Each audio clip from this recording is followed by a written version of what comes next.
Alright,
so just about to hop right into it.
Google and DeepMind drop another AI bomb, and you need to see this. Real fast, just ask yourself, when are you going to have a robot butler that takes care of all your tasks around the house? Makes you coffee, cleans up after you, puts away the laundry, etc. It's not specialized in just a few tasks. I mean general purpose, like ChatGPT, but for dishes.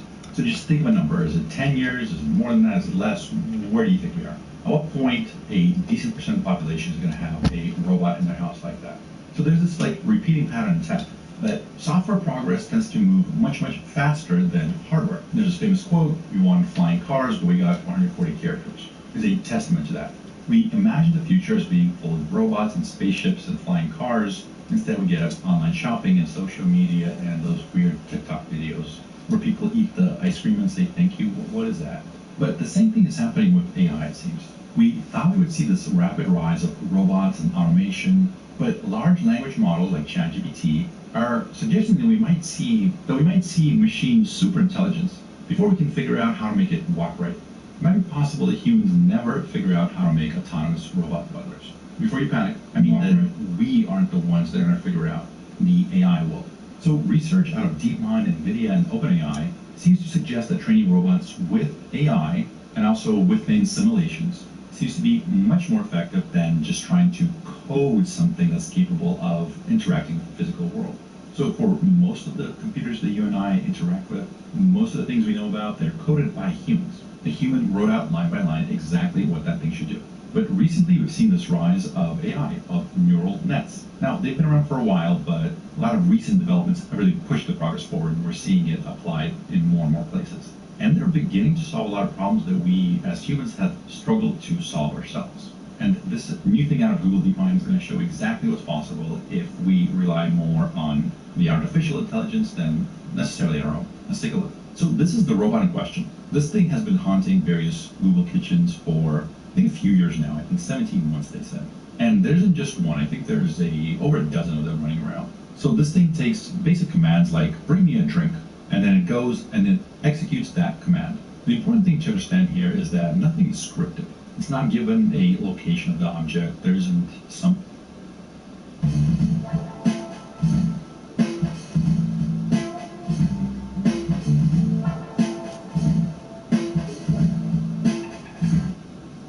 map that it can reference. It's that the AI is learning more and more about its environment and how to accomplish new tasks that it has not done before.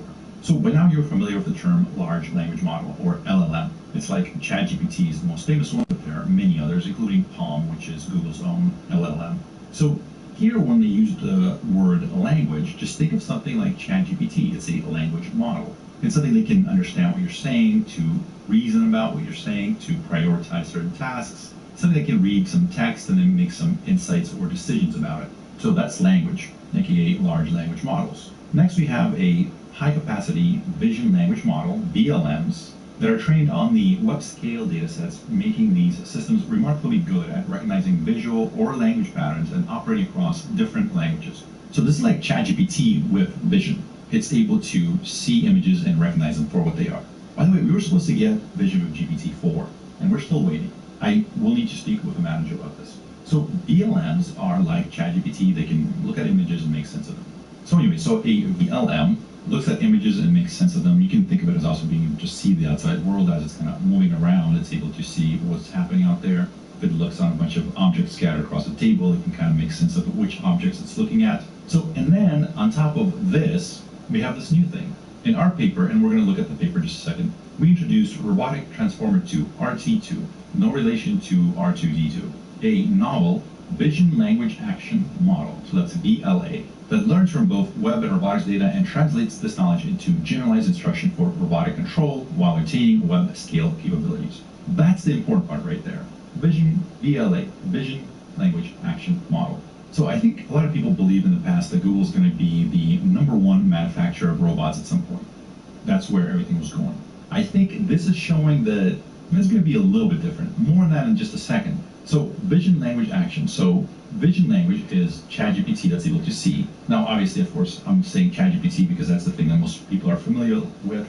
Google has their own version of that called PaLM. This is what they use here. But it's this last part, the action part, that's the new and exciting addition. So let's say you tell this thing to go get you an apple. It looks down, it sees an apple, and makes a plan. Pick up the apple and hand it to human, gently. Right? So all that is the vision language part. It's the large language model and the ability to see images and understand what they are. So it's weird, but I almost want to say that's the old thing that we all know about, but it's like a few months old at this point. In AI, I feel like if it's been a month, it's old news. But you get what I'm saying. ChatGPT with vision, we kind of understand what that is. But my point is that large language models with image recognition, we've heard of this before. We kind of know about it, we've played around with it. And so it's able to look at the apple and make that plan all with that technology. Well, what's the next part? So the next part is the action of picking up that apple and how to move it in the physical environment to hand it to somebody. Like, where do you place it? Do you show it in their face, or do you kind of like put it out in front of you? That's the action part. So the important thing here is you can think of it as several different models kind of working together, which is similar to what we're seeing with a lot of other research, like out of NVIDIA, for example, that we'll get to in a second. But here it says more specifically, our work used RT1 robots, demonstration data that was collected with 13 robots over 17 months in an office kitchen environment. So basically, this announcement is of the RT2, so they use the RT1 robot. That's the thing that we saw probably in a lot of these images running around Google's kitchens and getting things for people and handing them things. And so all those, they were recording and collecting data. That data was used to improve RT2. We're going to see how we'll improve it in just a second. So we showed that incorporating chain of thought reasoning allows RT2 to perform multi-stage semantic reasoning, like deciding which object could be used as an improvised hammer, a rock, or which type of drink is best for a tired person, an energy drink. Now, I've been trying to convince various members of my family that as soon as this thing comes out, we need one in the house. They have their concerns. One thing I would like Google and DeepMind to know is examples like this. Which object could be used as an improvised hammer, a rock, are not great examples to use from a marketing standpoint. That makes my job harder. Think of things like plucking a flower to bring as a gift, for example. That would be much better.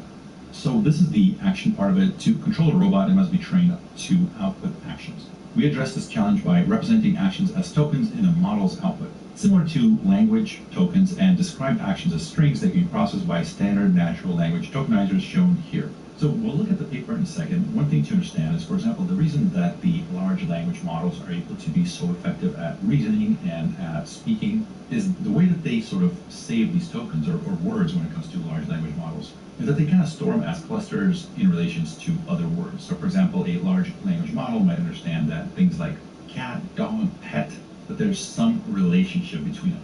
If you give it the words big and small, it's going to understand that there's some relationship to it. There's a great article called Large Language Models Explained with a Minimum of Math and Jargon. I'll link it down below. Really great if you want to have kind of a basic understanding of how these things work. But you can think of it as sort of understanding all these words with various clusters, and so it understands how they relate to each other. So for example, Google's word vectors capture a lot of relationships, like Swiss is to Switzerland as Cambodian is to Cambodia, Paris is to France as Berlin is to Germany, mouse is to mice as dollar is to dollars. So my understanding, as far as I can tell, is this is something very similar. So just like we know that certain words have certain relationships, a lot of the movements that a robot can do is going to have some relationships. Picking up an orange and picking up an apple is similar to each other. There's going to be a lot of similarities. You know, picking something off a table that's 4 feet tall and a table that's 5 feet tall, that's going to have a lot of similarities. So by doing that, the AI is able to generalize a lot. Like if it sees a table, it doesn't have to be the exact same dimensions as all the other tables, etc. Software engineering program because they pay very well. It's a fast-paced industry. The boot camp allowed me to keep my job, honestly, and continue working. Yo, Dorman, what's up? My end goal was to be...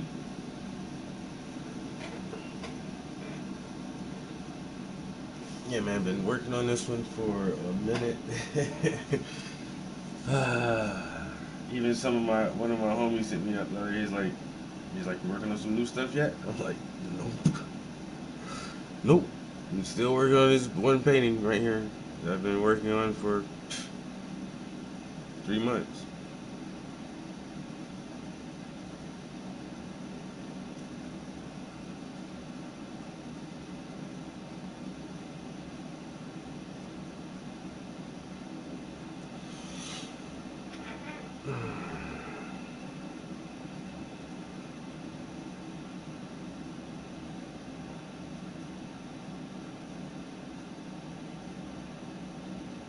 But we're getting there. Slowly but surely.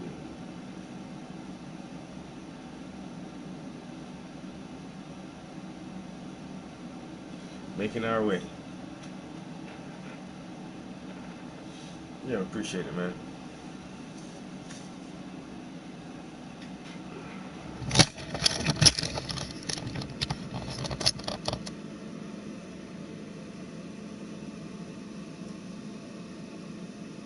So I'm trying to work on this part here.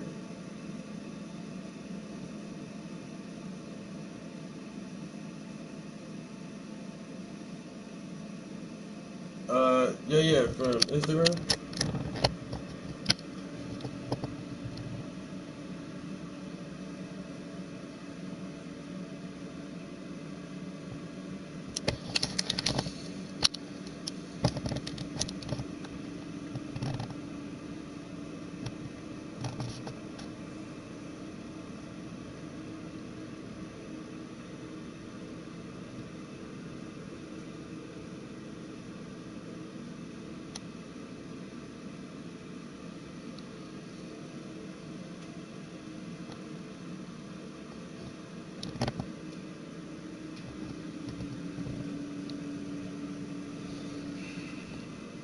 This little patch is gonna be tricky.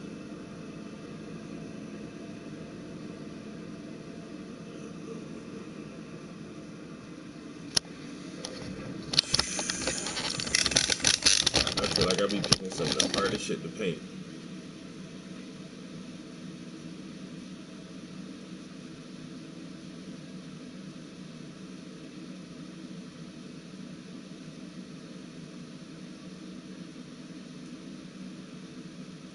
What? I'm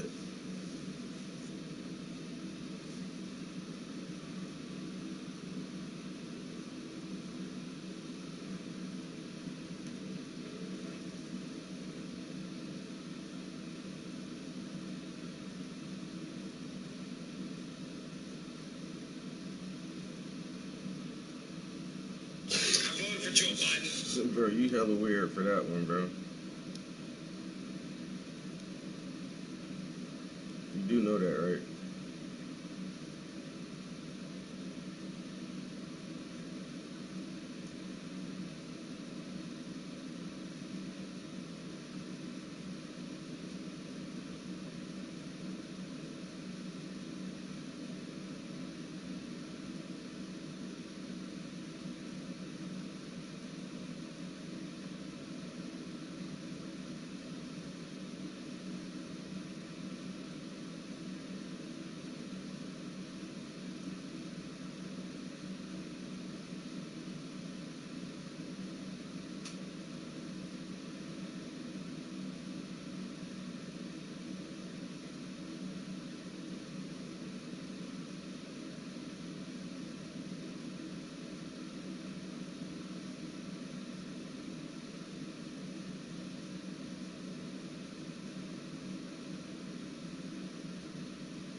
Ready to help people customize and save $650. Yo, P, good morning, bro. Ways to have a Whopper could unite the nation. No matter if you like impossible or double bacon, we can agree there's a Whopper for you. 200,000 ways, boom, there's the proof.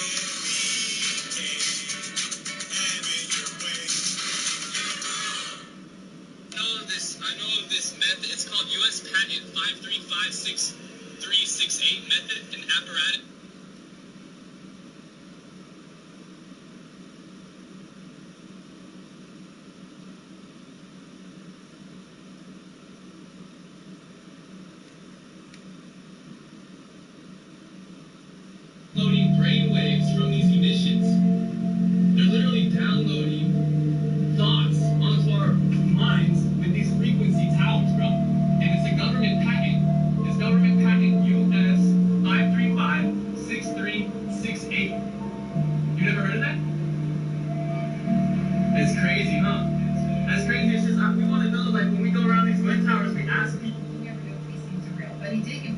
Okay, there's the patent number. Here's the Google search. I'm going to go ahead and click. Here it is. Method of apparatus for inducing desired states of consciousness. It's like a fucking net or something.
Welcome back to the coolest channel on YouTube, man. Go ahead and smash that like button, because y'all know we always got a dope one in store for y'all here today, man. Very informational. Don't skip through the video or you just bound to miss something, man. But make sure y'all going out here doing your own research. Don't believe anything you see on the internet so you can verify it yourself. You know, but look, man, hopefully y'all been having a good day. Just know we're going to do this thing called Life Together. You know what I'm saying? Hey, look, and I got to tell y'all, look, I'm on my little day 3 of this Yaki Awakening cleanse, man, and I'm feeling good, though. I ain't going to hold y'all. I'm feeling real good, man. I keep y'all updated on how, you know, everything is going. If you want to see updates, man, just hit my my Instagram. I'll start posting on there about my journey with this new detox cleanse. But it's worth it, man. We got to make sure, man, just like a garbage can. Your garbage can's outside, dump a bunch of garbage in them, After a while, it starts stinking, corroding at the bottom. You need to always cleanse it at the end of the day. You know what I'm saying? So just to keep it up. That's all I'm saying. We put a bunch of trash in our bodies, and it's our job to cleanse it. But look, let's get into this video, though. Hopefully, y'all having a good one. Let's get it. Good vibes on. Jesus was Yeshua. That was his name, Yeshua. This was a real person that existed. Some people are like, oh, he was just an imaginary person. No. There's a lot of evidence that he actually existed. He lived, he breathed, he had blood in his veins. He was a walking man, M-A-N. Wasn't some type of a flying guy with wings on his back. He was a man. He came through a womb. Here's what's interesting, though. There was a little something different about this guy. The fact that he was a virgin birth. But when I looked deeper into see, well, maybe this was a mistake or maybe it was a mistranslation, I found through the Apocrypha text that his grandmother was also a virgin birth. Now, this is really interesting. So we see this established bloodline here where through the grandmother comes his mother, and then through his mother comes him, both through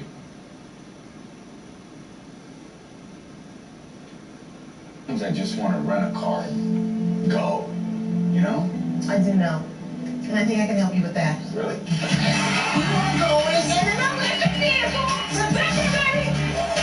Let's go. What is happening here? The cable with Verizon Home Internet and cut your internet bill to just $25 a month. Finally cut the cable, switch to right. Right next here. Okay. Christopher Columbus did not discover America.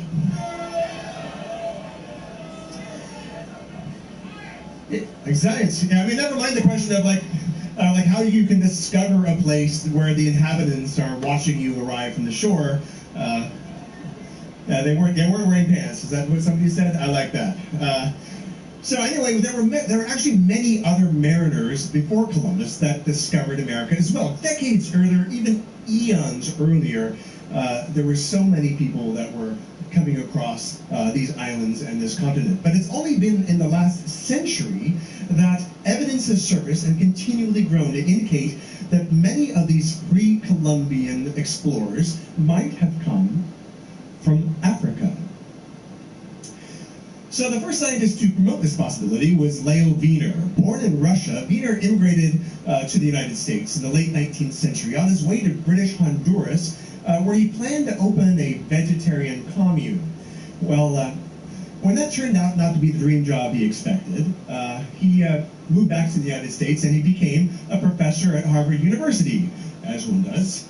And but in his time in Mesoamerica, he started noticing things. There are lots of things that led him to encounter certain discoveries that made him consider that possibly if the origins of American civilization might actually be in Africa. So he observed so many linguistic and botanical and other similarities that between 1920 and 1922, he published an extensive 3-volume piece called Africa and the Discovery of America. Africa and the Discovery of America.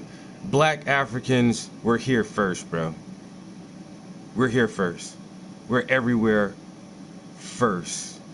Get out your bag about this one dude that you're so hyped. You actually change your profile name to some dude I will never fucking look up. And you're so pigeonholed into one man. Like, one man has actually changed. He has single-handedly changed history. No one person has done that. No one person has single-handedly changed or altered the course of history. But you're so obsessed and so stuck on one gentleman that I can't even understand why. You don't even have a real explanation why you're obsessed with this one person. Just one guy. Out of the millions and billions of people who have existed to help move the human story forward, you're only obsessed with one person, and that's supposed to be your whole argument about the way an entire culture, civilization, and nation is ran is based on one person. It doesn't work that way. It doesn't work that way, and I think you're very, very ignorant for even trying to argue that one person has single-handedly steered the course of a culture, a civilization, and a nation. When you're very upset that you don't even know your own history, I don't even know what you are, because you don't really state it. You know, I'm on camera. You can see what the fuck I am. I am considered a African American, whatever that classification means. You can see who I am. I don't even know what you are and why you have this argument about a black man and why you're so obsessed with this black man. And I think you're mad that you realize that even the black African was here before you. You are a subset of me. Every so-called race or ethnic group is still a subset of the original black man. Get over it, bro. We were here before you were. We came from Africa and colonized and settled the Americas before anybody. Before anybody. You all come from us. Everybody comes from us. We were here first.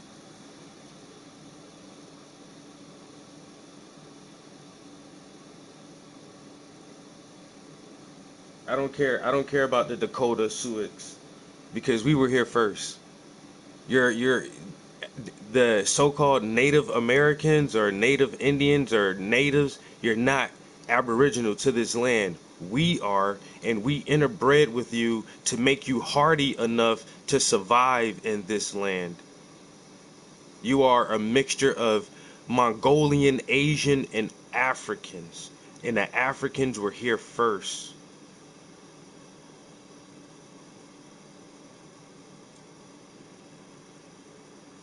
Now, unfortunately, this is the 1920s, so as yet no serious archaeological evidence had been done to, or work had been done to support his botanical theories, because everyone was over raiding tombs in Egypt and things like that. Bro, if you don't understand that they found artifacts below the Clovis layer, they found artifacts below the Clovis layer. And once again, the Olmecs. So get out of here, bro. Deny the Olmecs.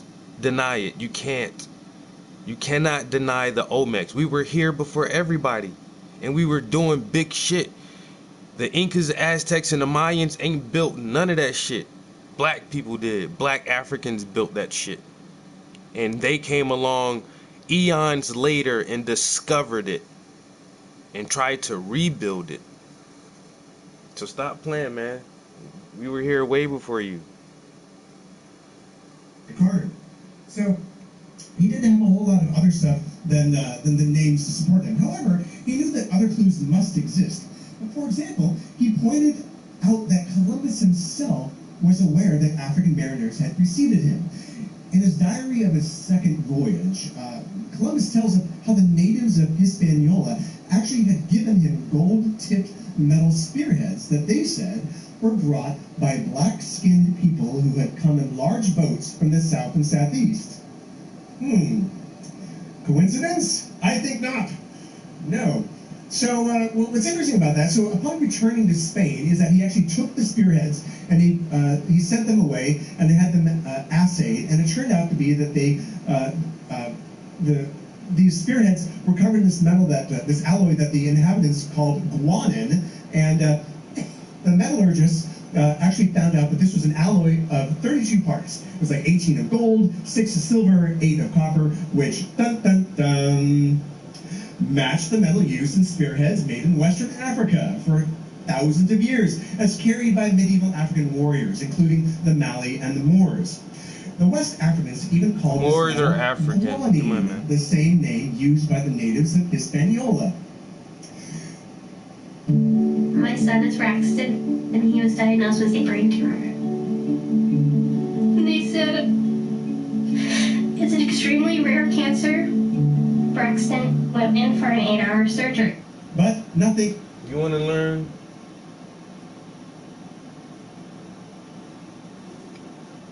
I don't know why you begging me for your life. I don't give a fuck about none of that shit, bro. That shit's not gonna change my understanding of history. You look it up and you go read that shit somewhere else. How about you make a YouTube channel and you make your own documentary on that shit? The fuck you want me to do that shit on my channel for? You sound stupid as hell right now, man. But I get it though. I mean, your feelings hurt because you think you know something, but you don't know nothing. I'm trying to help you out, bro. I really am trying to help you out because you really don't know nothing.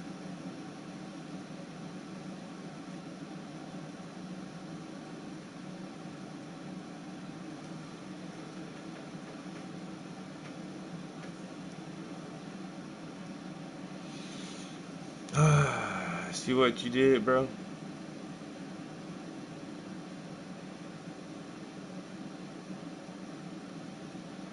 This dude's so weird, he changed his name, his profile name to this, whoever this guy is.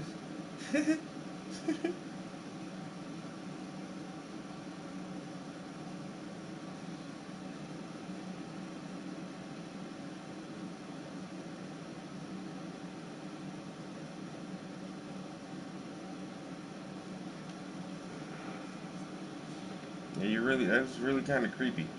And constantly want me to look up this one guy who fought with some white dudes against some Indians. So?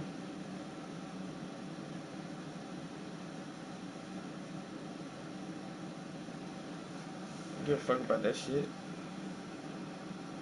Give a shit for all y'all anyway, man. Motherfucking black man been circumnavigating the globe for goddamn eons. Motherfuckers been know where all the continents and all that shit was at.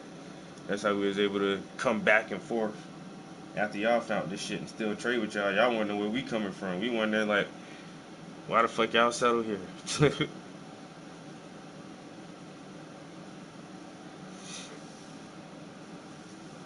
Motherfuckers been traveling around the globe. Especially South America, the lower parts of even North America.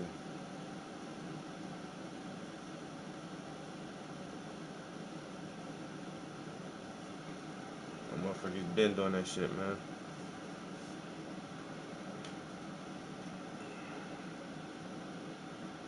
You can stick around and learn something, but you can't talk no more. conspiracy? Well, probably because, in the interest of Spain, it was in their best interest that they didn't want to have any challenges to the discovery and the claims to the islands of the West Indies. Well, as the poem goes, or it should anyway, in 1493, Columbus stole all he could see. Yeah, so on his second voyage, which was 10 times larger than the first, Columbus went on a frantic but unsuccessful island hopping trip to find gold and spices. He carried along several natives from his newly discovered San Salvador, which the inhabitants called Guanahanvi. Another island that the natives pointed out was really large and was called Soameto. Soameto. Now, Columbus continued going around whimsically renaming every island he could find, but Leo Wiener, being the curious person and the linguist that he was, and the etymologist, he couldn't help noticing that the origin of these many place names and botanical names in Mesoamerica actually sounded distinctly like other languages in Africa, particularly Bantu and even Arabic.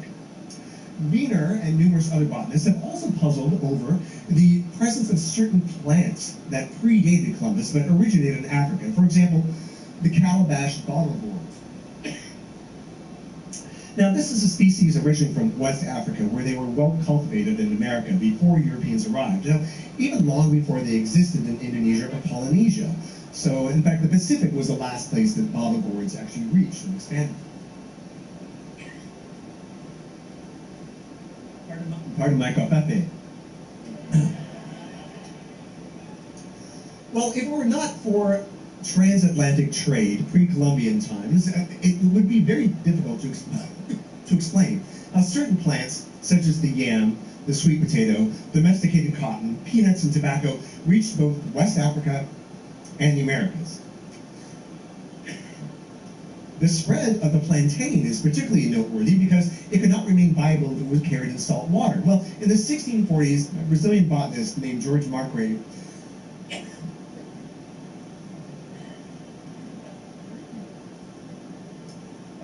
speaking of botany, Ricola. No, there we go.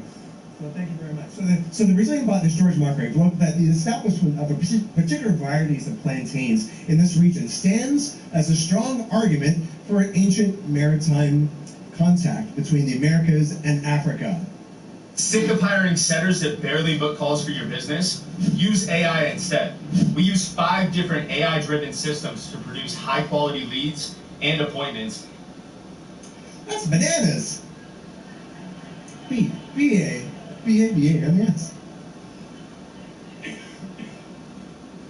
That's right. All right.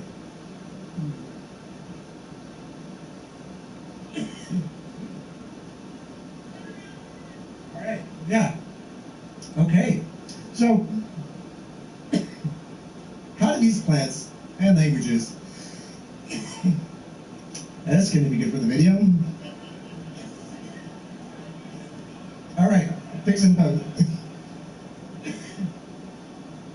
All right, use the cough drop. Okay, so how do these plants and languages and other cultural elements get to the Americas? Well, some believe, what's that? Well, you're cheating. Well, some people believe that over thousands of years, Africans migrated out of Africa and then over the Bering Strait, then down into South America, and things like that. Well, another explanation exists, and so get ready. There you go, let it out of your system. Awesome. Africans had ships. In fact, they had 4 kinds of. They had unbelievable. They had a shipload of vessels, and they had away. The anchors away. So, in fact, they had 4 kinds of vessels. And Nubian pottery, this is an example of Nubian pottery with a painting on it that shows a long-hole pottery art. That shows either a long-hole boat or a papyrus raft or a hauled-out canoe. And then this other painting beside it is from, the first one was from 3000 BC, and this is a bird's-eye view of an oared riverboat in Chad. And it dates from 3500 BCE. Now, the Africans of Guinea also had dugout canoes hewn from these monumental trees on the coast there. In 1500, which just a few years after Columbus's voyage, the Portuguese captain Pacheco Pereira wrote, "In this country can be found the largest canoes made of a single trunk. Some are so large that they hold 80 men." Now, the West Africans were known to lash 2 dugout canoes together, side by side, and no one questions the seaworthiness of a similar type of Polynesian catamarans. Well, here's a 15th century Portuguese painting of sailing canoes on the Congo estuary. The Portuguese, like Captain Pereira, had heard that African traders were visiting Brazil in the mid-1400s. So to demonstrate that mariners from West Africa could have sailed to the Americas using papyrus vessels as early as 2000 BCE, the Norwegian adventurer Tor Heyerdahl actually used ancient shipbuilding techniques in order to construct and sail the Ra 1 and the Ra 2 in 1969 and 70. And generally, some type of sailing vessel will average about 100 miles per day, even without sails. And in an ocean current, something like a raft or a reed boat can average about 60 miles a day.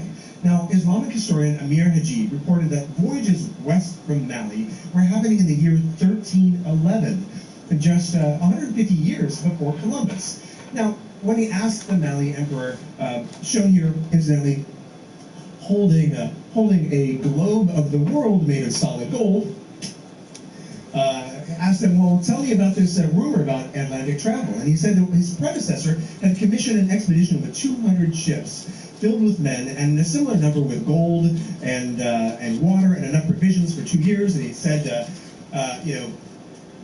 go out and find something. And if you don't come back, you find something or you run out of food. And unfortunately, only one ship returned, and the captains told the emperor that we sailed for a very long time until we met with what seemed like a river with a strong current flowing in the open sea.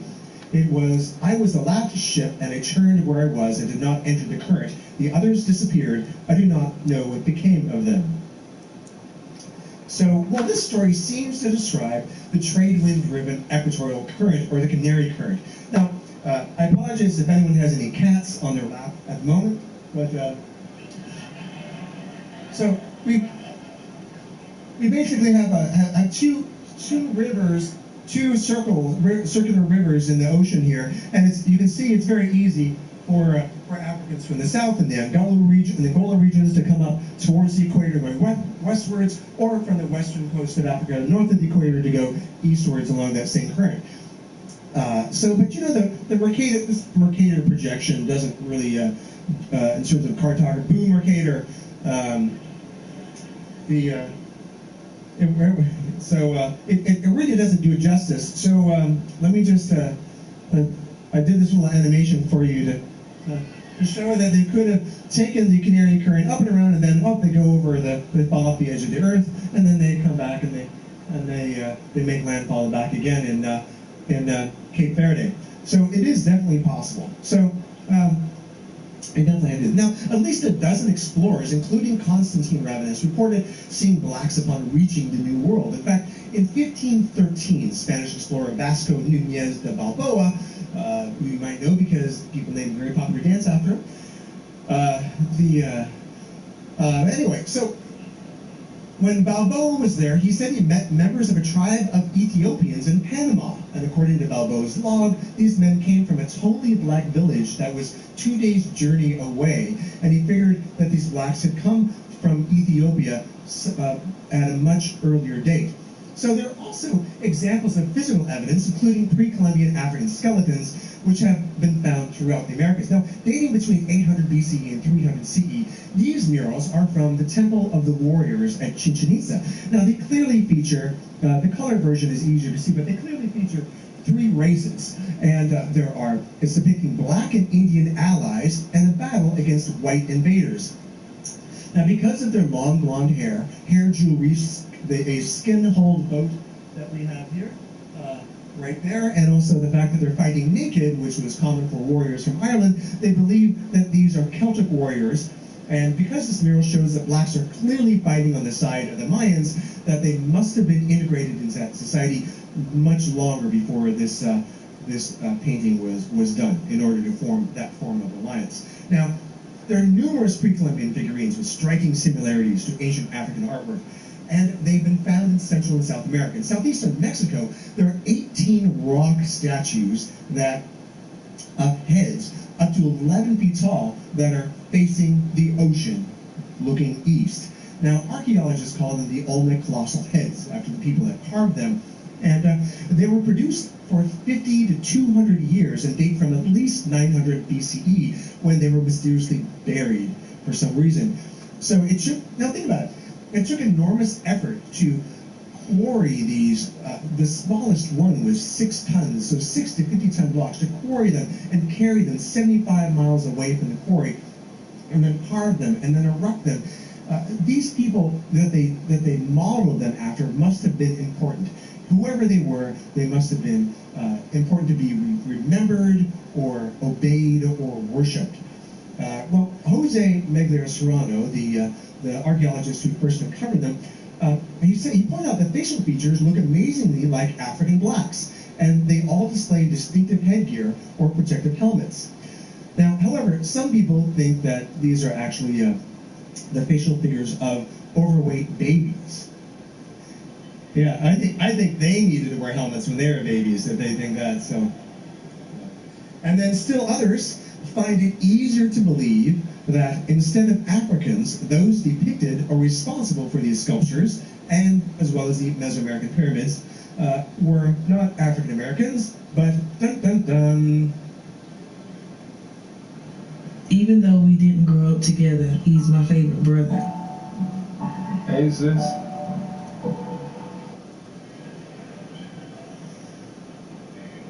So why is it that so many people have never heard of this alternative of American discovery by the continent's nearest neighbor?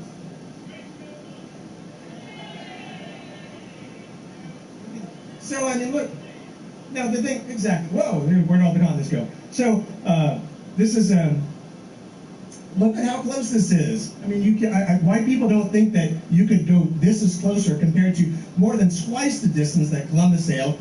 This will win a drink for you in a bar game sometime. Which state is closest to Africa? Maine. Yeah, look, see there, you're gonna need a globe for this. Look at that. You know, yeah, geometry, science. There you go. Yes. So anyway, so very few Americans know this. And why is this? So having examined textbooks throughout for years up until 2018, James W. Lowen says that although some books cite the alternative possibility that Vikings, Norse, or even Irish may have reached America first, not one textbook, old or new, mentions the West Africans. So whether or not you give any credence to this admittedly controversial Afrocentric theory, it's obvious that Columbus was not the first to discover America, but the last.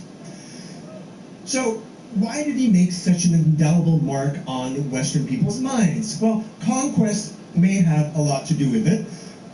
Right, Eurocentrism. And also, unlike the mundanity of perhaps thousands of years of peaceful African transatlantic trade, the quest for gold and world domination makes a much better story.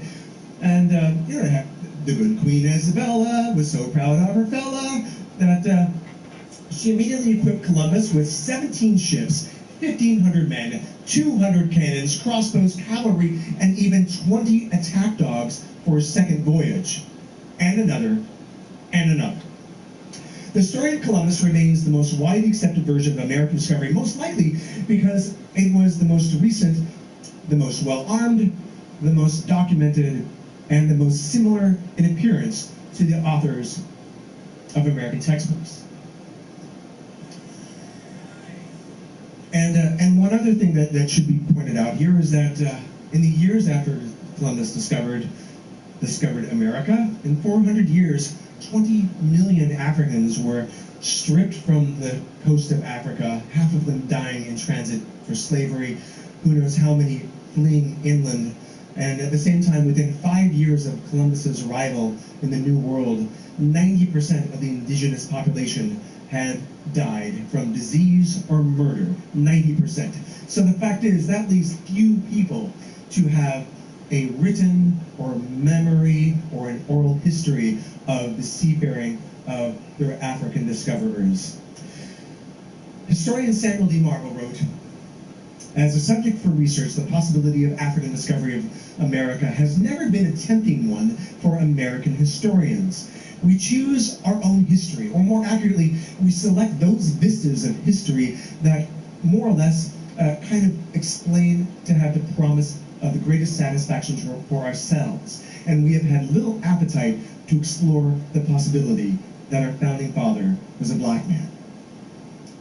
So nevertheless, there is considerable evidence that to suggest that African mariners also participated in this great adventure, no less than Vikings, the Portuguese, Spaniards, Celts, Chinese, Polynesians, and Arabs, and others. So now I would like to raise a toast to all the discoverers of America before Columbus, wherever you may came from. May more of us discover you.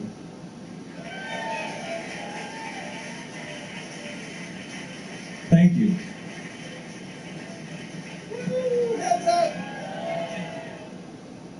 Showing up on the first page of Google might not be the best for everyone.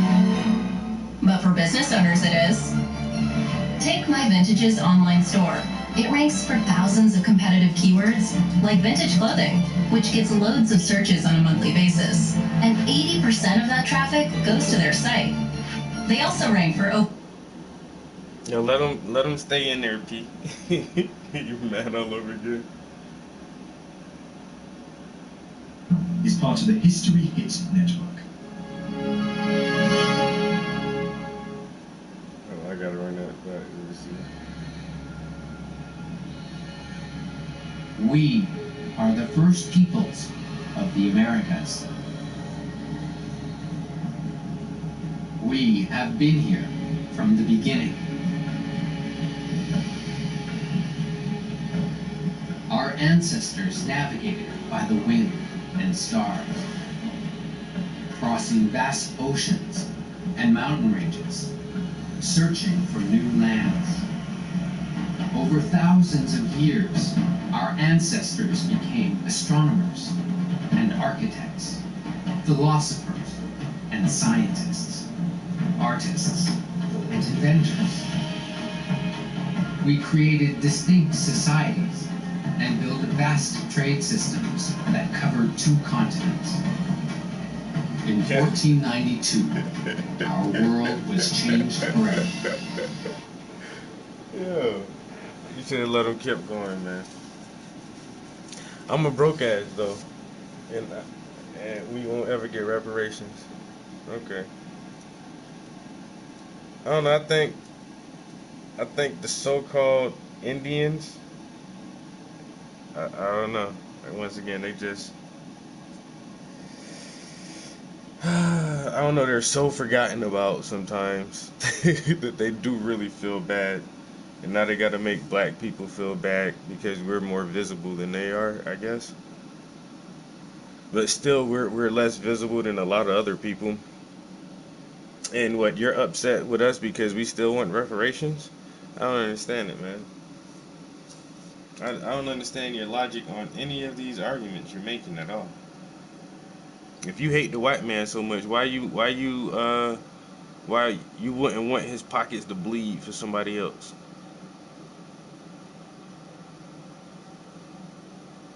If you mad at the white man so much, don't you want his pockets to bleed?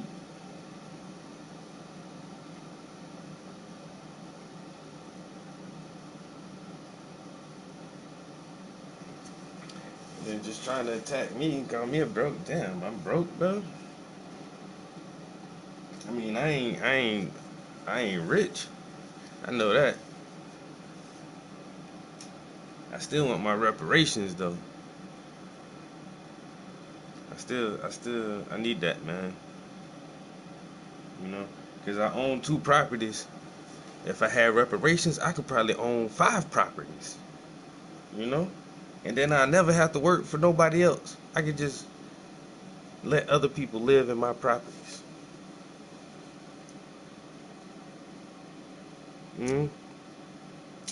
I'm trying to do like that. Is that so bad? Is that so evil?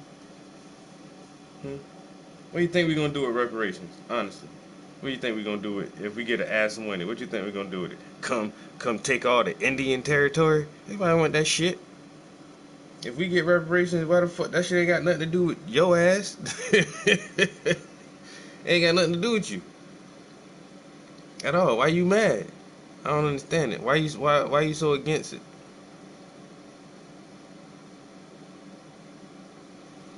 You don't even know why. You just frustrated, man. Come on, man. Black is beautiful, man. You know you come from us. Come on, man. You know you come from. Everybody know they come from us, man. Everybody want to just y'all see, man. We the parents, and y'all ain't even really teenagers yet. Y'all still adolescents. As far as the evolutionary scale of time goes, y'all, man, other races only been around for about 6,000-7,000 years, man. Y'all only been around for about 6,000 or 7,000 years. Man, we been here for 200,000 years. At least 150,000 years we been here. You know what I'm saying? Modern man, modern human. Homo sapien sapien. We've been doing that shit for a long ass time before anybody else was around. It wasn't nothing but us. So I don't know why you mad that we still talk about and discuss ways to get some get back. And shit going cycles anyway, man. You think this cycle of this oligarchy, elitist 1% is just gonna persist until the end of time? It's not. It's not gonna always be like this. It may be fucking centuries into the future, but shit is the fucking shift will come back, bro. The pendulum always has to swing back the other way.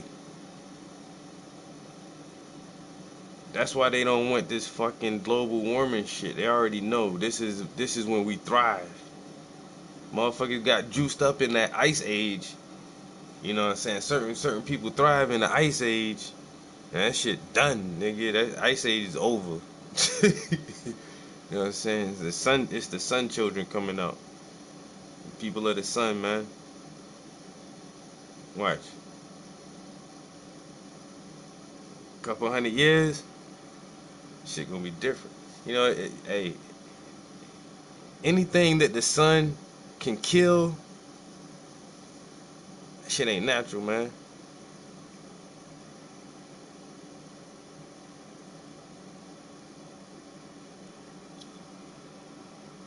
If the sun can kill it, it don't need to be here. Or it's out of its environment. It's out of its habitat.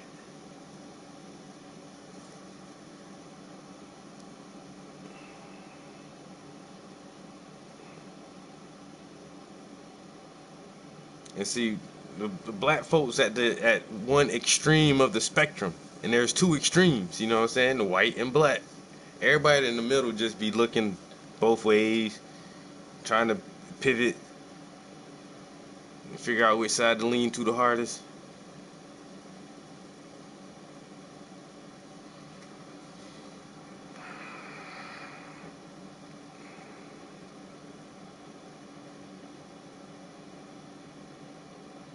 I hate that you couldn't have a rational debate and just like really explain like why are you so obsessed with this dude.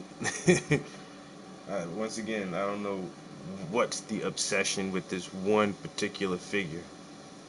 And this is what they say, small minds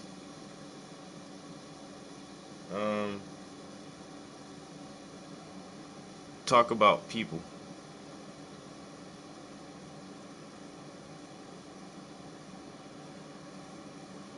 Average minds talk about events. Great minds talk about concepts and ideas. You small-minded. You just want to talk about a person. If you would just elevate a little more, you would be able to elaborate and explain the details surrounding the events.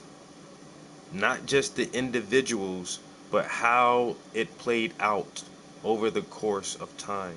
The events itself.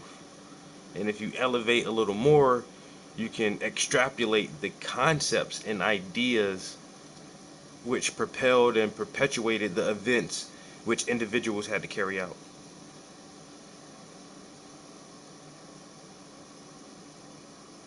But you're just harping on this one guy. There's always that one guy. Like Martin Luther King. There's always that guy. But did King do everything by himself? Of course not. King had a whole motherfucking posse of people. So this dude you're talking about, I mean, what was his individual significance? Probably not as big of a contribution as you're trying to make it out to be.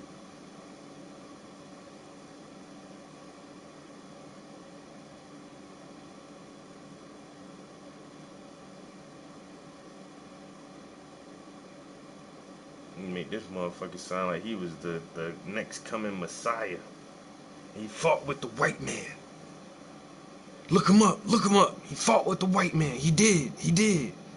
And? One motherfucker, and?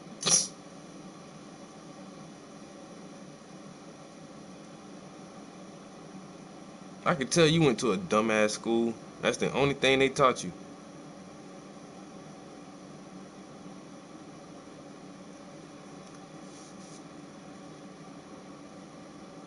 Only thing this motherfucker remember from history class.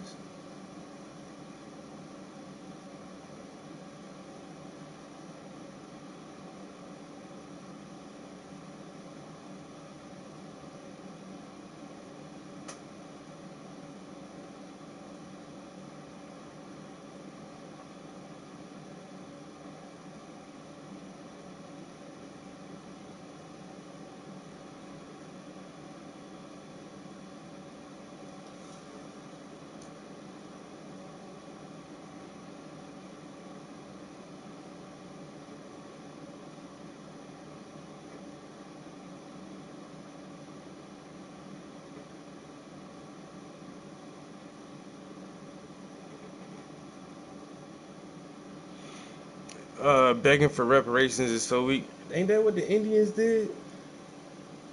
We weak, but y'all stupid as shit. Y'all signed all these treaties with the white man like he was really gonna uphold that shit. So we weak and y'all dummies. Now look at y'all. Now look at you. You just as dumb. Y'all made all the dumbest decisions. Oh yeah, I'll sell Manhattan for a couple of trinkets. Stupid. And then y'all got the Trail of Tears. Come on, man. Why you trying to talk bad about a whole culture?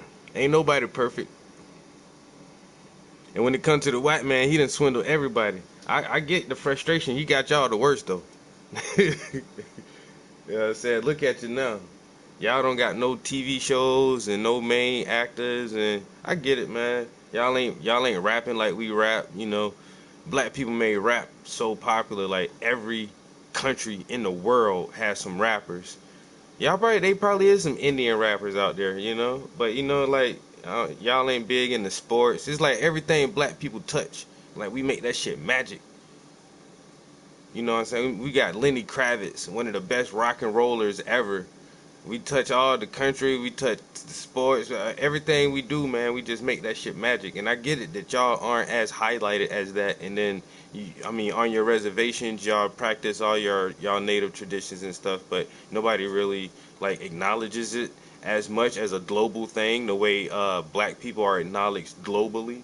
And so I get it, man.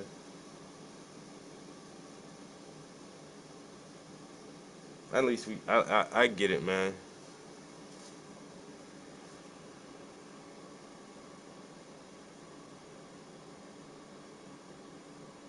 I know it, like it feels like you guys are almost invisible in a way. Almost invisible in a way. Like in that documentary I just watched when the Spaniards came over and like y'all immune systems was just so weak.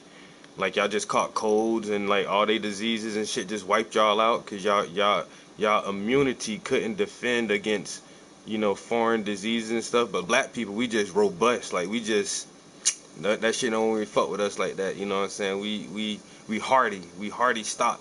And so 90% of the so-called native indigenous people just died just from catching the cold and the flu and shit like that because y'all was weak, physically weak, immunity weak.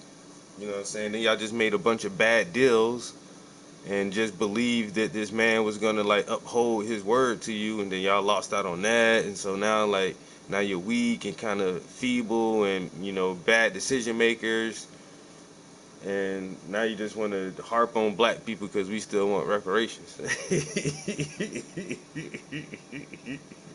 I could make anything sound bad, bro. Come on now. So you don't want this argument right here, man. I don't think you really want to try to have this argument, bro.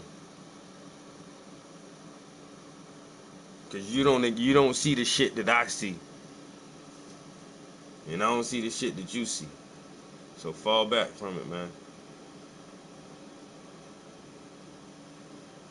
Now, once again, why you mad we want reparations? You can't even explain yourself for any reason. You just coming in here with these, and I get it, man. You gotta type it all out and all that shit. I get that part. But at the same time, you're not being really logical. You're not making a lot of sense at all, and you seem like you mad at me. Like we ain't been done wrong. You know what I'm saying? Like the white man ain't do everybody wrong.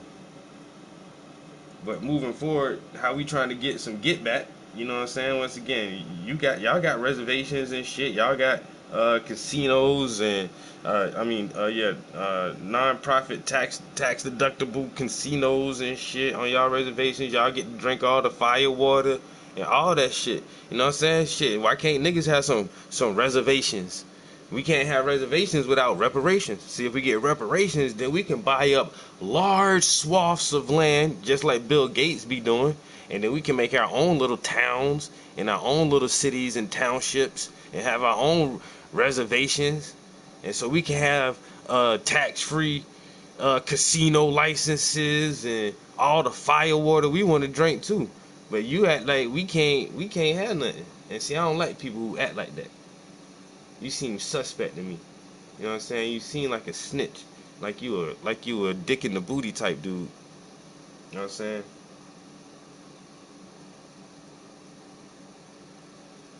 Oh, they can't have nothing. They can't have nothing. Cause look at them. They can't have nothing. Why we can't have nothing?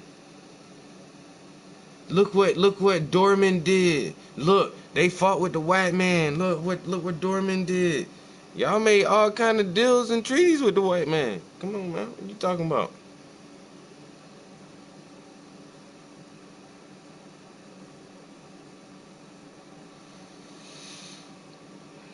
They not supposed to get no reparations. Everybody already know, like, what'll happen if they give us that money. I don't even want the money. I want the land. Fuck the money. I want the land. Like I say, I own properties. I understand that shit now. Give me the land. Keep the, cause that's all I'm gonna do with the money anyway. I can cut out the middleman. I don't want to go through the whole extra step. Give me the land. Give it to me.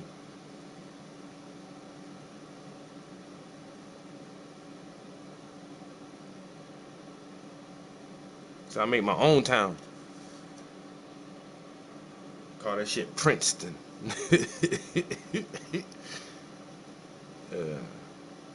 I'll make a motherfucking Travisville.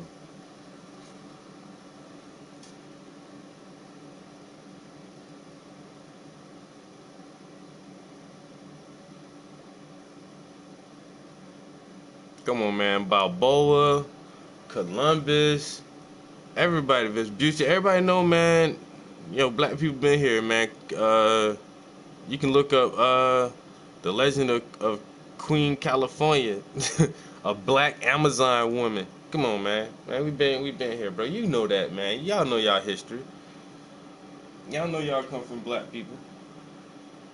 Y'all own legends tell y'all come from black people.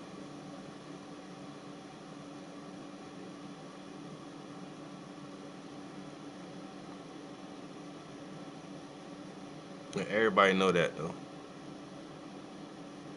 That's why I don't even see what the argument with you is.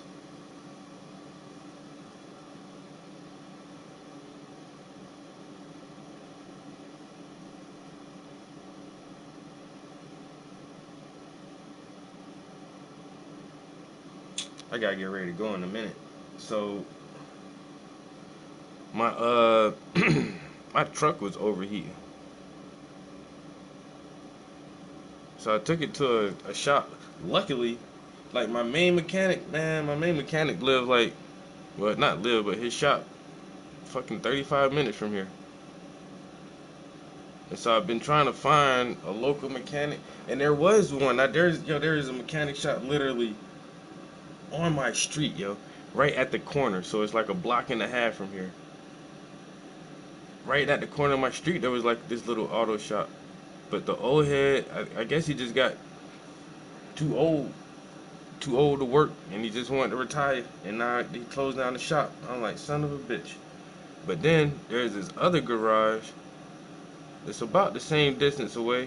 It's like probably about 2 blocks, right up on Main Ave. And actually, I ain't gonna say if they African, but they some dark-skinned black folks run that shit, yo. With a thick ass accent. I'm pretty sure this motherfucker African. So, kind of happy about that. That I found an auto repair shop within walking distance of my house, so I don't have to like catch an Uber or a ride back or anything like that. And it's some black folks. So, if they could fix my shit and keep my shit running at a decent price, they got my business. They definitely have my business. I got old cars, man. I need my old cars to stay running.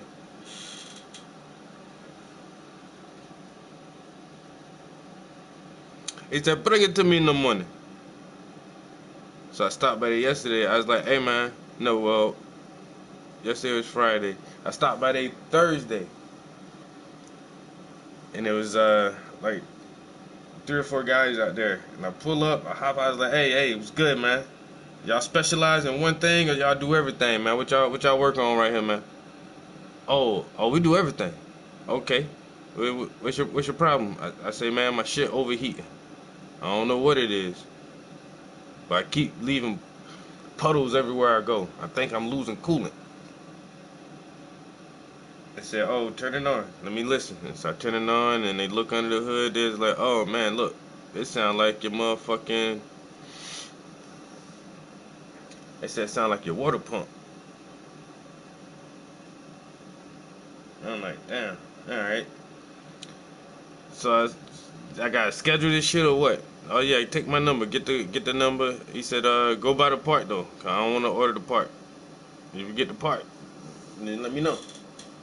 So Friday after work, I ran and got the part, and then I went by there, like, hey bro, I got the part, my nigga. When I can get this shit done. He said, bring it in the morning. Well, what time, man? He said 9:30. I said, okay, 9:30. I'll be at 9:30. He said, really? 9 o'clock if you want. 9 o'clock, I'll be there. The earlier I can get this shit done, the better. It's gonna be a money spending Saturday. I got a goddamn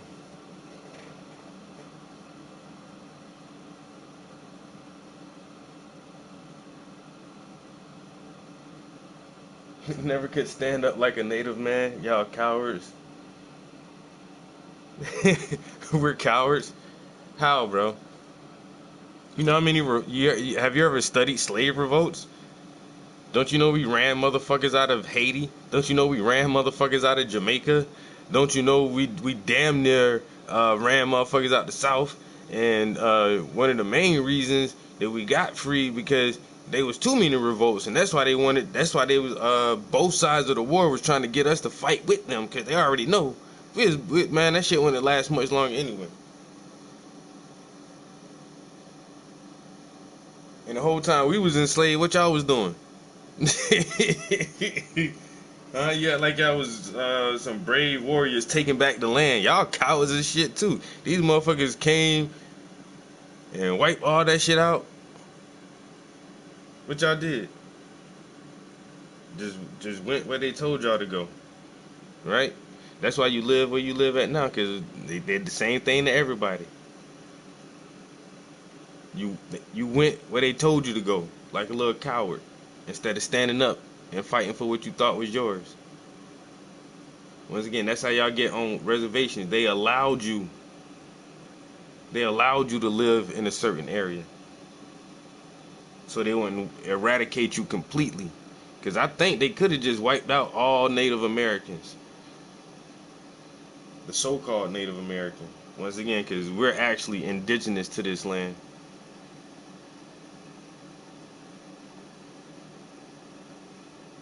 But they wanted to keep the hardier people, the darker skinned people, were just better stock, just better quality people. You know what I'm saying? More robust and more durable.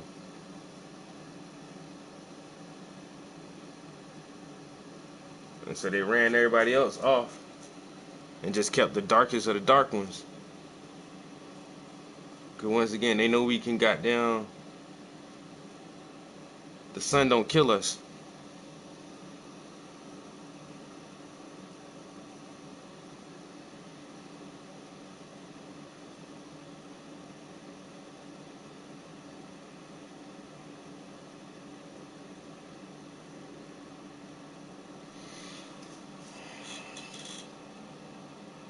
But you good though, man. You just got a weird view of history. You know what I'm saying? You got a weird view of history, bro. That's all. You got a skewed perspective. I say the white man did everybody dirty, bro. And they even did their own people dirty. You know what I'm saying? The white man don't give a fuck who he fuck over or which way he fuck him over.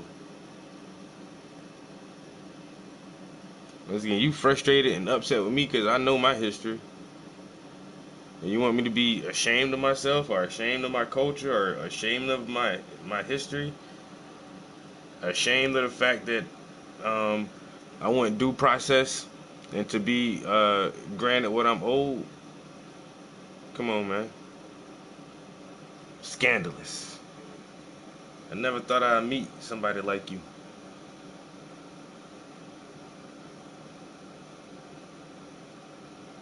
Scandalous.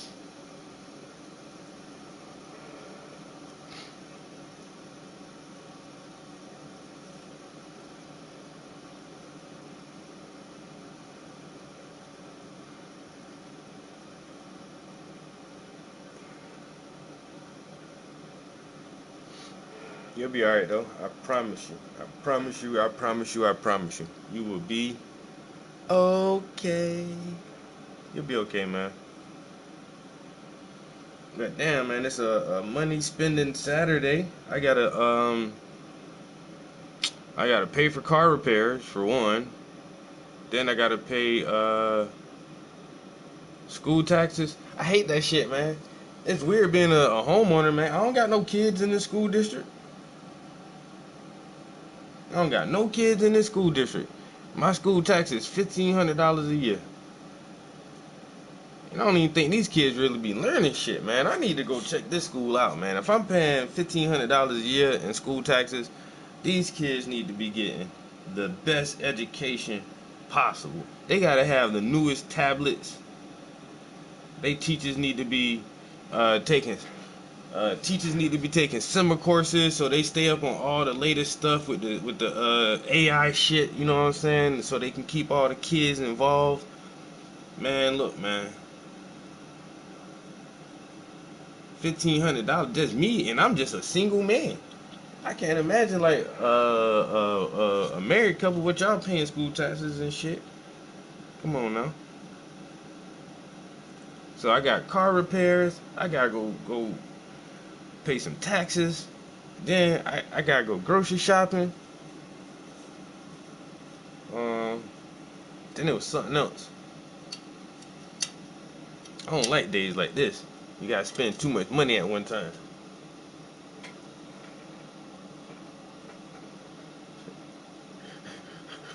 We fought, you bent over. Okay, once again, have you not heard of a slave revolt? What the fuck does that mean?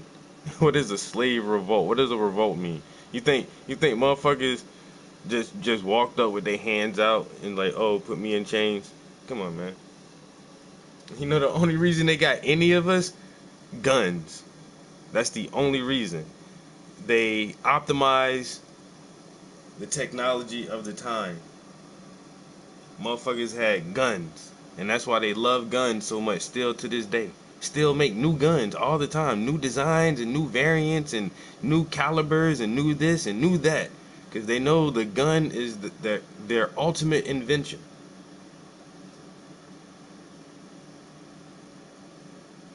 Come on, you bent over. Come on, man. I guarantee you,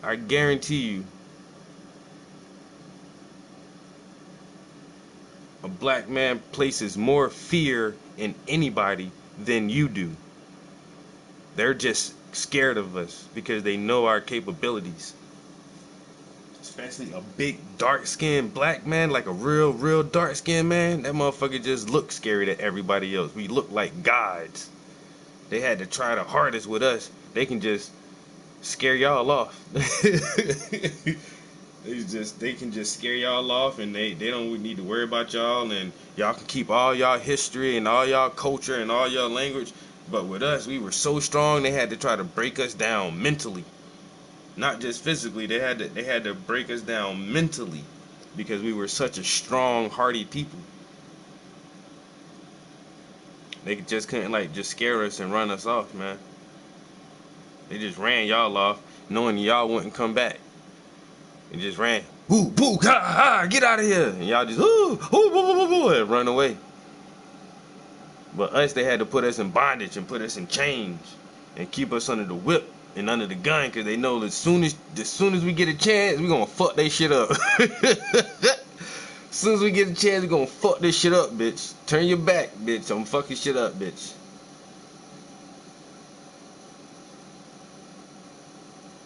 So they had to break the mind.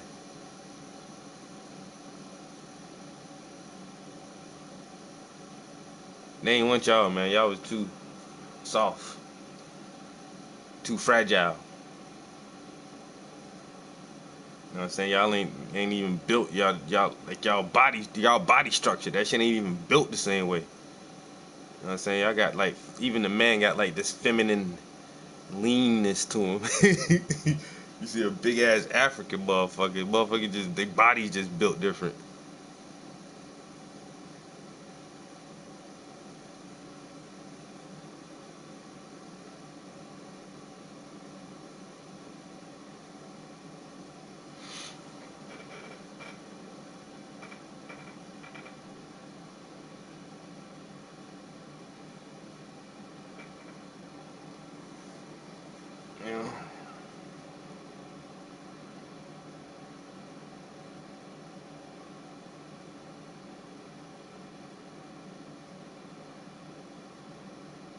Yeah, man, it's all good.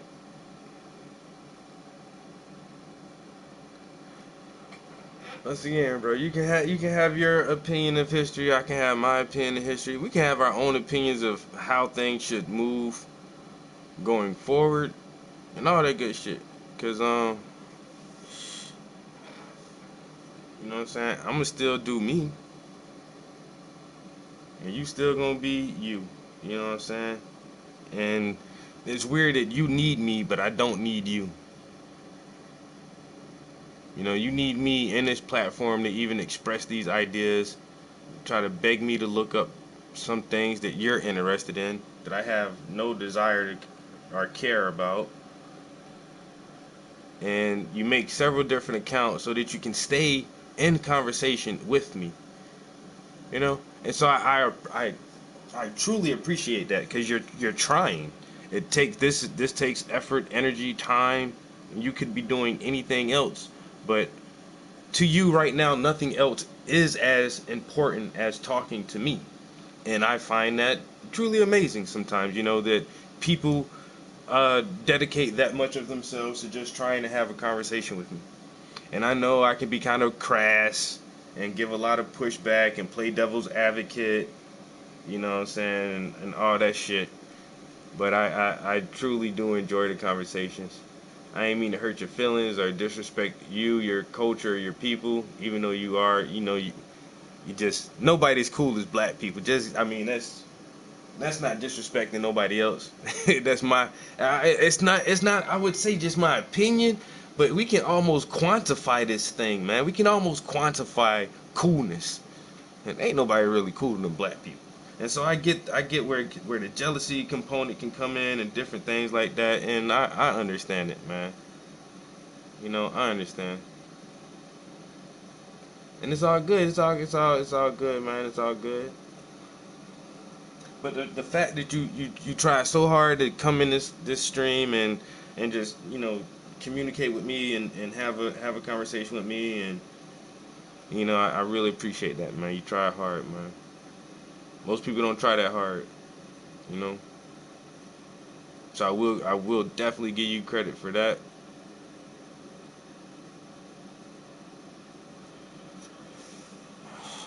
But on everything else, yeah, it's questionable. You know what I'm saying? You're just questionable character. Yeah, it's just a little questionable, but it's all good. You know, that's just, hey, this is the world. This is life. And once again, you never gonna always agree with anybody. And if you do find somebody you always agree with, they something wrong with that motherfucker. That motherfucker an agent. If they always agree with you, they're an agent, and you should not trust them.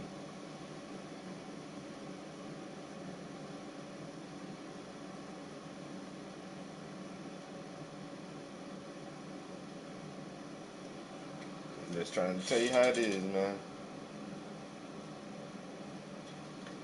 Just trying to tell you how it is. But you'll be fine, though. I guarantee you'll be fine. You know. If they never ever elect a Native American president, it'll be okay, man. It should be alright. You know what I'm saying? The world will still go on.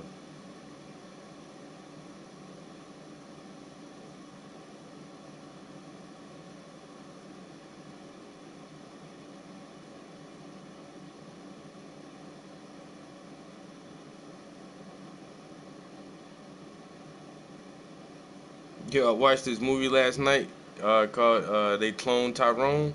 Yo, that shit is wild. That shit is wild as hell, yo. You gotta watch that shit, yo.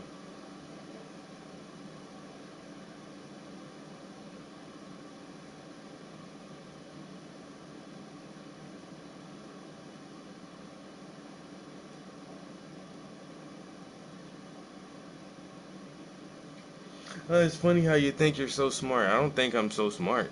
I don't think I'm dumb. Out of most people I know, I'm like one of the least smartest people I know. Honestly. So that's how I know I'm not dumb, because at least I know I hang around some smart ass motherfuckers and they still accept me. So I'm not a complete idiot. I don't think I'm so smart. Unlike you. You're the one who thinks you're so smart, and you're frustrated because you had to say that I think I'm so smart.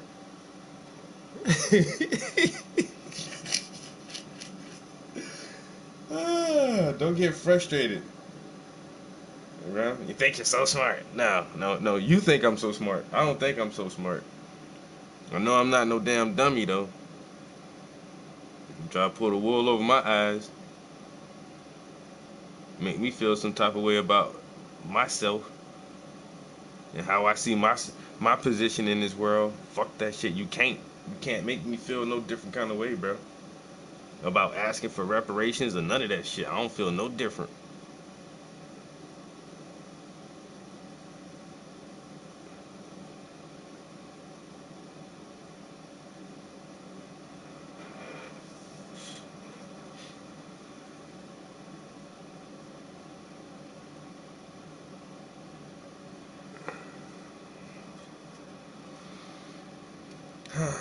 Alright, this dude want me to meet him at 9. I gotta get ready to go shortly. I really, I could have been up here earlier than this, because I was already up. So I came upstairs. I swear to God, I did some dumb shit this morning.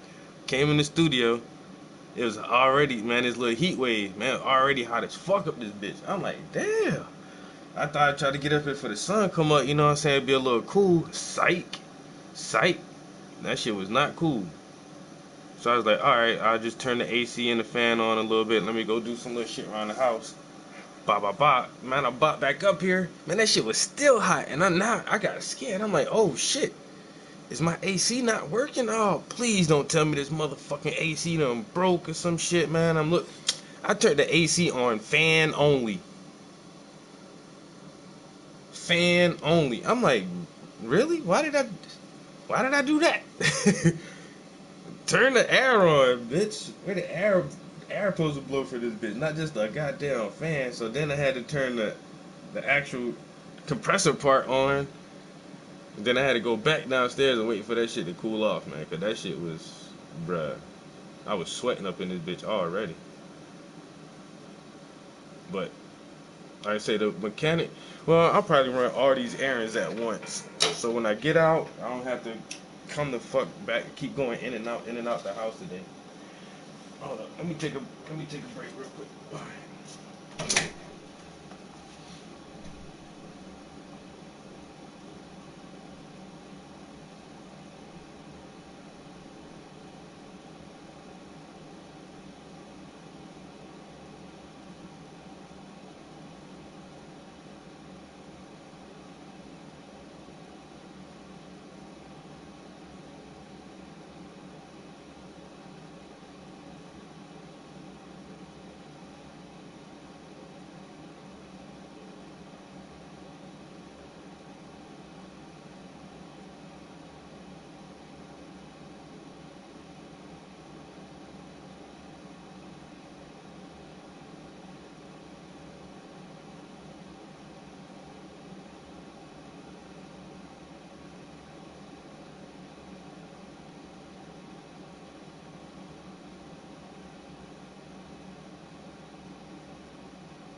You feel sorry for me?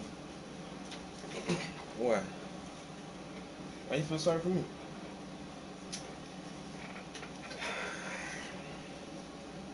I don't need nobody feeling sorry for me. I'm good. I'm Gucci, man. Gucci. I feel sorry for you, honestly. If this is how you have to spend your Saturday morning, Like, it's weird that you have, once again, you have nothing else better to do with your entire existence right now. You have nothing else more important, more exciting, more informative, more urgent, more concerning. Nothing. You don't have anything in your life right now at all on an early Saturday morning other than me. I am your main primary focus. I find that amazing. I really do.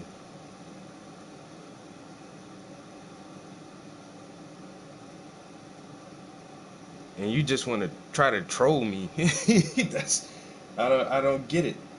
It's, to me, this is very entertaining. I don't know how it is from your perspective, like if you're being entertained by this or not, you know, by me and my personality, our quirky back and forth bantering.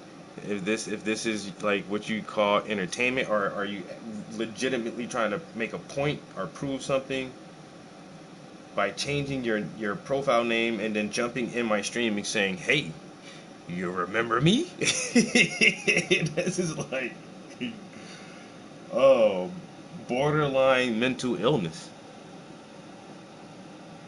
And then you say, "You're a great artist. I feel sorry for you." Like, it's just this weird thing, man. You got this really weird thing going on with you. But I prefer you to be here with us right now than, you know, out harassing somebody or like touching little kids or whatever the fuck you do in your free time. I prefer to keep an eye on you, man. You know, I know you're in a safe place right now. At least you're not out harassing people. Cause I can take it, you know. I can be a good punching bag, man. I can take it. And some people can't. You know what I'm saying? A lesser person would not be able to withstand your insults. You know, you would break a lesser person than me. But I got you covered, bro. If that's what you need to do, just get your rocks off on Saturdays. It's just trolling. It's just like trying to troll somebody about racial and ethnic and cultural differences. That's fine. About historical differences. Hey, man, I love history, bro. I don't know that history you trying to teach, but I still love history. Once again, I look at the bigger concepts and ideas and themes throughout history, and not really try to pinpoint, pigeonhole just like individuals. Because once again, individuals don't really move shit forward by themselves. Yeah, we all know about Napoleon Bonaparte, but was this motherfucker on the battlefield by himself? Was he strategizing completely by himself, or did he have a whole war council and generals and everybody? Come on, man. Motherfuckers make some people out to be just way more important.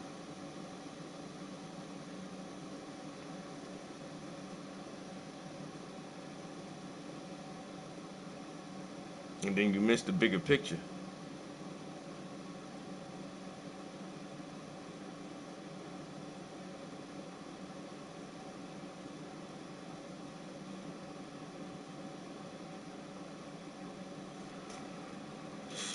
See, that's why I have the ability to create great art, because I can zoom in and see the details, but I also can zoom out and see the bigger picture, man.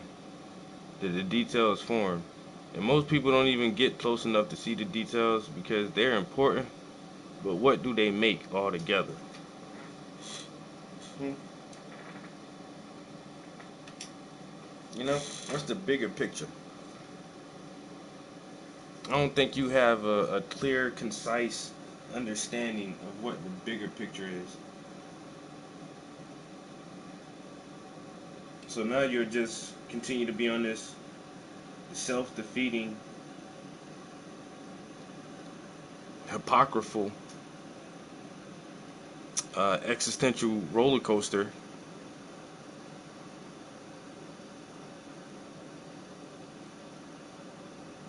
Because you just you refuse to acknowledge the fact that you're completely and utterly wrong, man.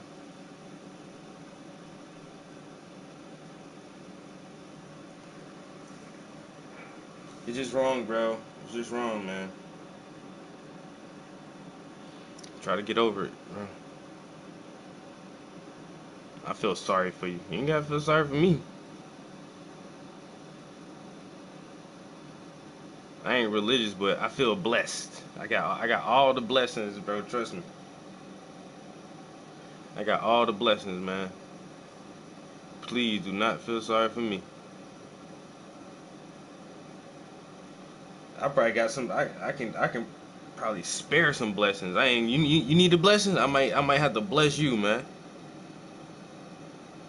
I might have to bless you with something. You know what I'm saying? I got all the blessings, all of them. So I got enough to spare, actually.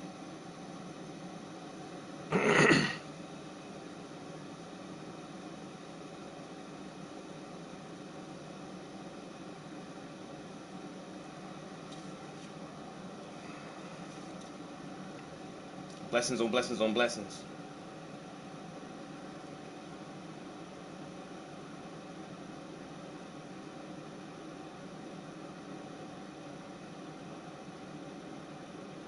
Yo, they cloned Tyrone.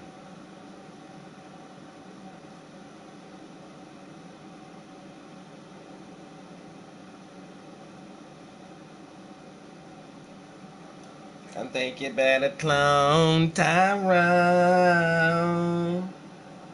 Clone him.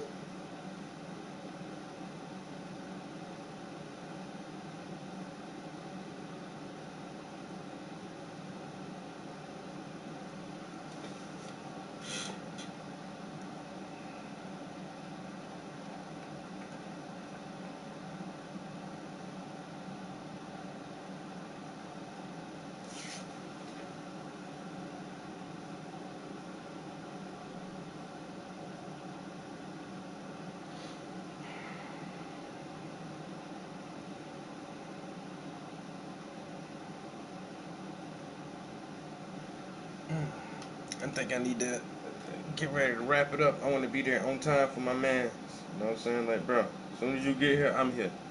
Yeah, get these keys, man. Fix my shit, bro.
Yo.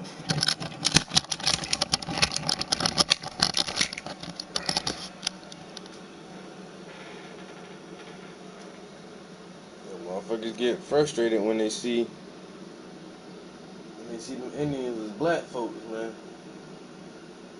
You talking about the red man and all that shit. Yo, these motherfuckers weren't red, bro.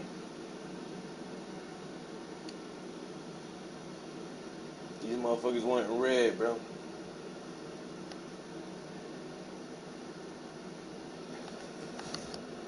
Mexicans. Looking black as shit to me.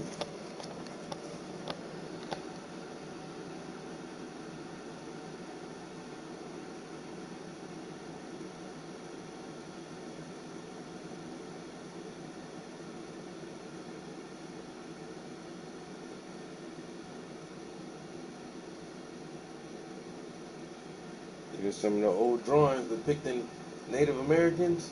Is that look like an Indian to you? Come on, man. Bruh. Don't go back to don't hey man, don't look at the Olmec. Don't look at this, man. Cause hey bro, that's a come on, man, stop. Nobody want to see this shit, man.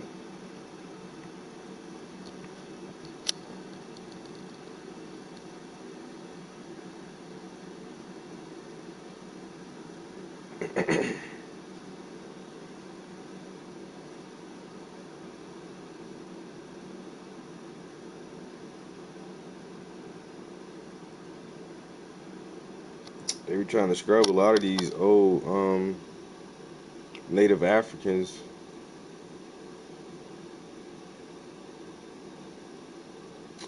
Even all the way over in China, man. Come on. Is that what Chinese people look like now? No, everybody done got lighter.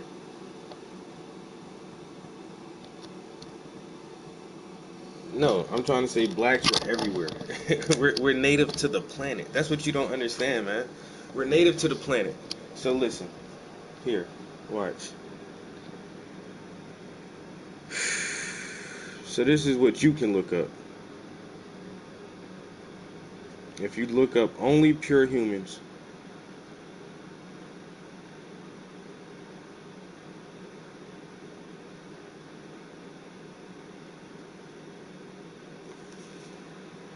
Alright, because Africans are the only pure humans.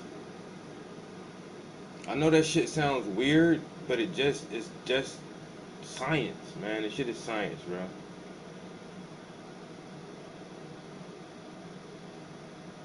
So they've also been able to compare human genomes and ask the question of whether there's any evidence of Neanderthal genes in the human genome. And they found that there is. And the amount is quite significant, upwards of 5 to 7%. Neanderthals used to live in the Neander Valley, in the Lake Basin, that's where they lived. Out of Africa. The word the geneticists use is admixed. They admixed with the Neanderthals. And they all used to live in caves in those days like this. Everybody lived in caves except the Africans. Came out of Africa. What came out of Africa? Admixed. They admixed with they lived. And out of Africa came the modern humans. The modern human. The modern human being came from Africa. The modern human came from Africa. Now there were already a distant cousin of Homo sapien, not Homo sapien sapien, but Homo sapien, which was the Neanderthals. And they were genetically similar enough that they could actually interbreed with each other. And so modern humans came across some of their genetic cousins on their exodus from Africa. They came across some beings that were human but not as advanced as Homo sapien sapien. Uses admixed. They admixed with the Neanderthals. And they all used to live in caves in those days like this. Came out of Africa, admixed with the Neanderthals. This was Neanderthal territory. There was another group of Neanderthal-like creatures called the Denisovans. They lived up here in Siberia, and they have their genome has been sequenced. They were distinct from the Neanderthals. And so you can find in people of European and Asian ancestry evidence of about 7%, 5 to 10% of your genome is common with that of Neanderthals. We've been separated from them for 30,000 years or so. And in some of the tribes in Papua New Guinea and those islands out there, there's evidence for a different kind of genome, which is probably the Denisovan genome. And they might have 7% Neanderthal and 5% Denisovan.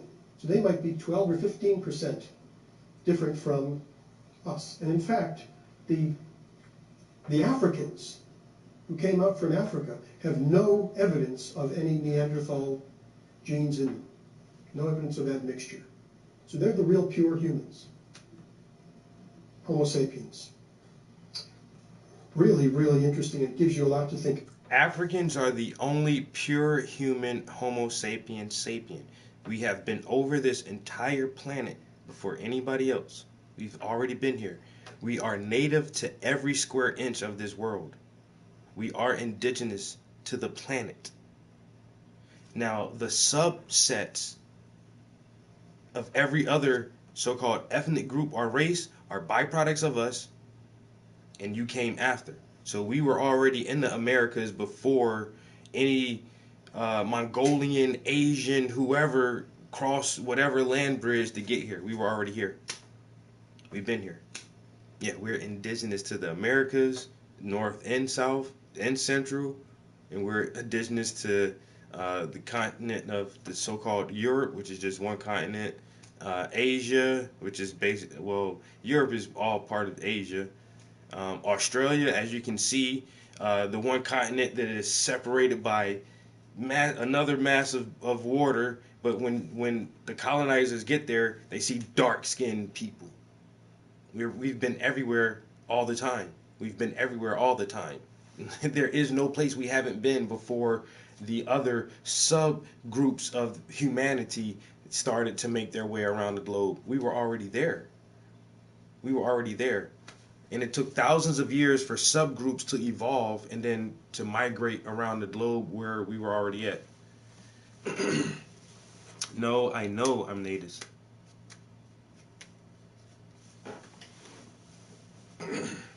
And you should be done, because apparently you don't know your history and you need to go back and do some more research. Once again, read Balboa's diary and read Columbus's diary, where when they say themselves, oh, when we got to Central America, there were already tribes here that looked like Mali. It looked like Africans were already here for a long time. And then you see the heads of the Olmecs, and then you ask the Aztecs, well, where did you come from? And they say, well, there was a black race that predated us, and we didn't build our temples and our pyramid structures. A black race of people who came from the West came here. So, and that's all you got, bro? That's all you got. That's the one thing you got. You can't show me any other kind of historical records or give me any other kind of information or anything. That's all you got. That's all you got. That's it. And then you feel sorry for me. Look at me, bro. I get on camera. You know what I'm saying? I'm handsome. I have long, luxurious hair. I keep myself fit. Why you gotta feel sorry for me? I feel sorry for you that this is all you can do. This is all you can do, is have this one argument about one guy from whenever, and you feel so bad about it now. You feel so bad about it now.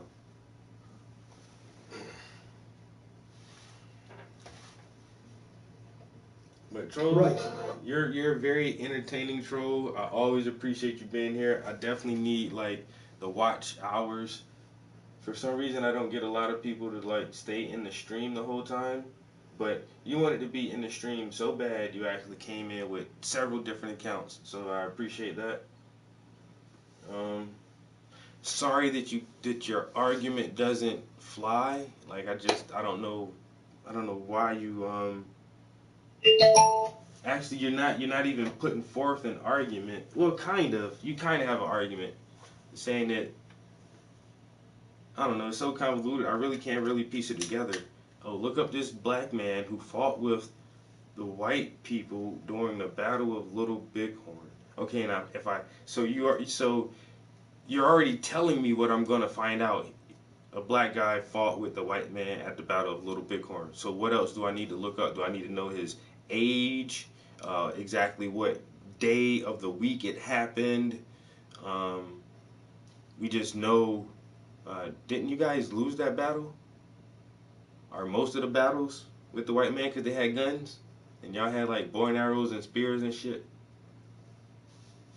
And didn't the Indians even trade some of the darker skinned African people to the white man? Like Indians were slavers too.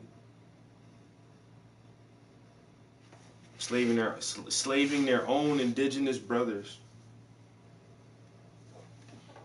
It's crazy, man. The history is crazy, bro.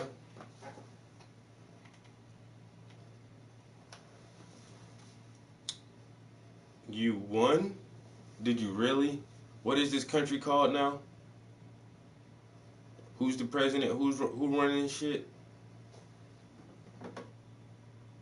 Did you really win?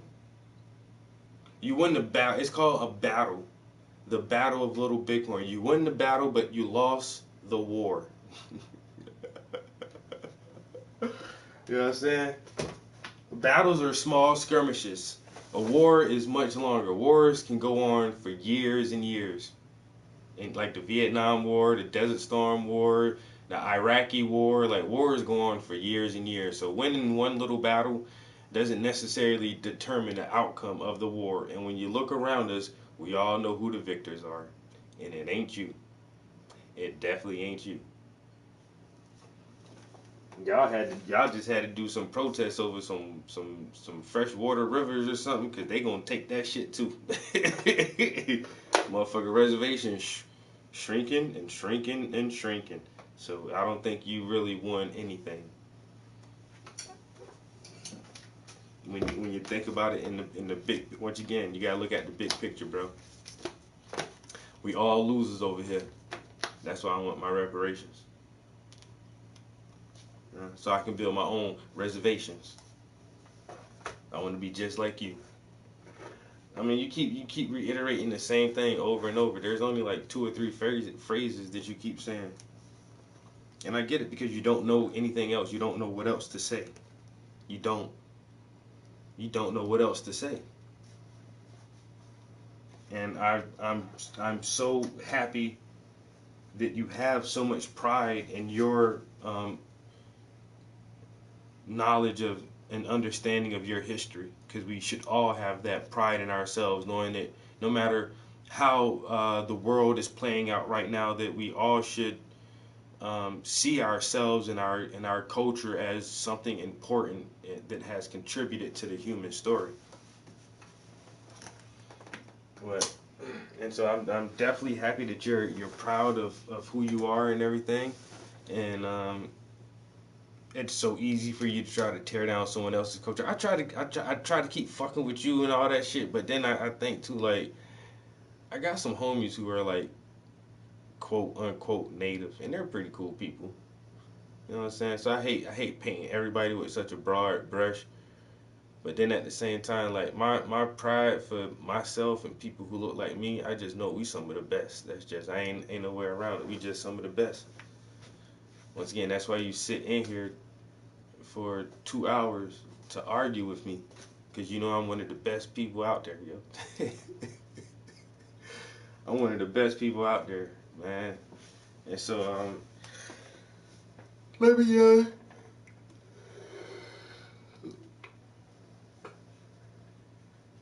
oh man, let me go run these errands.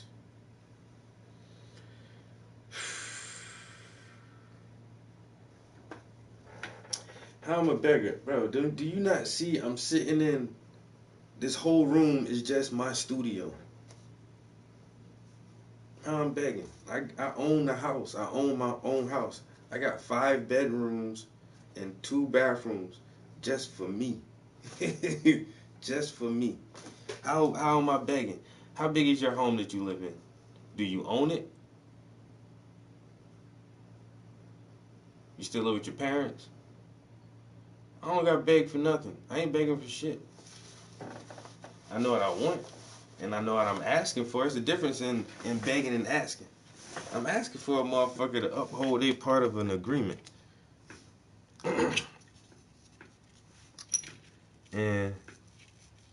But I get shit on my own, so I don't gotta beg because I work. I got a job. Ain't nobody begging for reparations. I'm making an argument for reparations. It's a difference. And on top of that, it's owed to us. How you gonna beg for something that's owed to you? If you do a job for me, and I say, look, man, when you get done, I'm gonna pay you $40. And then whatever the task is, okay, and you work and you work and you work, and then you get done, and you come up to me and you be like, yo, let me get that $40. And I'm like, you know what? I changed my mind. I don't think I'm gonna give you that $40 after you did all the work. So now, is you begging me for your $40, or are you demanding what's owed for you? It's not begging if it's owed to you. So I want you to go to work, and then when your payday come, if your boss, I just want your boss to hold your paycheck. Are you gonna ask for your paycheck or are you gonna beg for your paycheck? It's a difference when it's owed to you.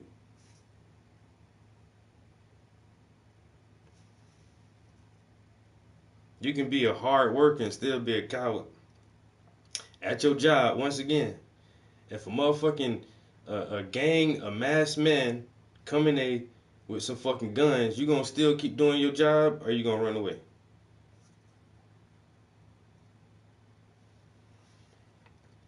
You still want your paycheck though, right? It ain't your fault. There's some shit happen while you was trying to work.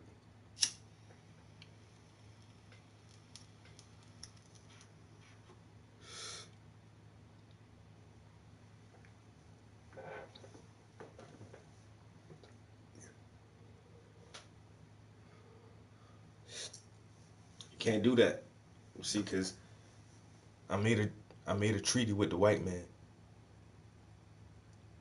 But he respects me enough to uphold that treaty.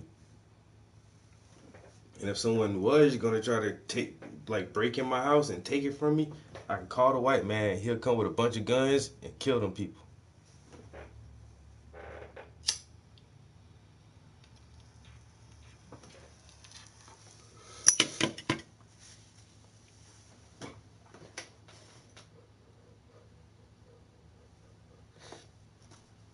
I got treaties over here, man, that withstand and uphold. You